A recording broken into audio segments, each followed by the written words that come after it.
IJF यानी Indian journalist federation, ये संगठन देश के पत्रकारों का एक बड़ा संगठन है जो पिछले कई वर्षों से देश की समस्याओं एवं विसंगतियों पर लगातार खबरें कर रहा है।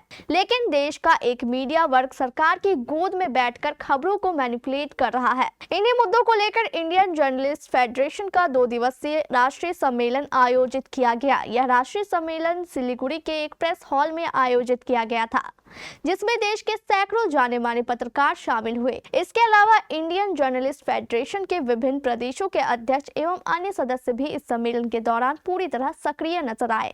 सम्मेलन के दौरान जहां पत्रकारों द्वारा देश में पत्रकारिता के वर्तमान स्तर पर गंभीर चिंता व्यक्त की गई, वहीं संगठन को और भी अधिक कारगर एवं मजबूत बनाने के लिए इसके विस्तार पर विचार विमर्श किया गया। सम्मेलन के दूसरे दिन इंडियन जर्नलिस्ट फेडरेशन की नई कार्यकारिणी का भी गठन किया गया। चुनाव के द्वारा गठित इस नए कार्यकारिणी में एक बार फिर विमल कृष्ण थम को IJF का राष्ट्रीय अध्यक्ष चुन लिया गया, जबकि जी शांताराम को एक बार फिर IJF के राष्ट्रीय महासचिव की जिम्मेदारी दी गई। जहां तक कोषाध्यक्ष की बात है, कोषाध्यक्ष के पद पर पुनः अनीश विशंभर लाल को ही चुन लिया गया। इसके अलावा कटिहार के पत्रकार सुभाष चौधरी को पदोन्नति देते हुए राष्ट्रीय उपाध्यक्ष नंबर 1 की जिम्मेदारी दी गई, जबकि कैलाश श्रीवास्तव को IJF का राष्ट्रीय उपाध्यक्ष नंबर 2 बनाया गया। चयन के उपरांत विभिन्न प्रदेशों से आए IJF के पदाधिकारियों ने फूल का बुके प्रदान कर और शॉल ओढ़ाकर सम्मानित किया। अपने संबोधन में इंडियन जर्नलिस्ट फेडरेशन के राष्ट्रीय अध्यक्ष विमल कृष्ण थम ने कहा कि अब जरूरत है कि देश में बेहतर पत्रकारिता की, इसीलिए इस संगठन का देश के कोने कोने तक विस्तार किया जाएगा और इसमें सच्चे और साहसिक पत्रकारों को जोड़ने का काम किया जाएगा।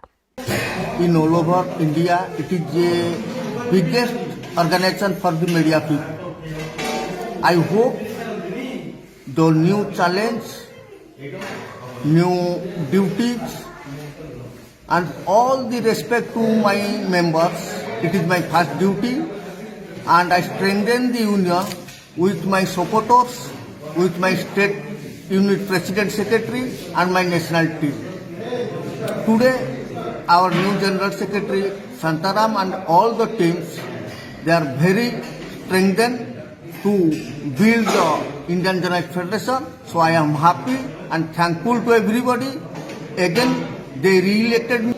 हमसे जो बन पड़ेगा और अभी जो जन बन पड़ा उससे मैं कहीं 21 काम करूँगा। मेरा अपना जो है कि भूटान, नेपाल और सिक्किम हमारा संगठन नहीं है। ये 3 स्टेट जो है हमारा बिहार, बंगाल, झारखंड के अलावा मैं एक जगह भूटान, नेपाल और सिक्किम इन लोगों से मैं बात किया हूँ, लेकिन मैं उनमें से जा कर के वहाँ संगठन को बनाऊँगा और जितना बन पड़ेगा आगे भी करूँगा।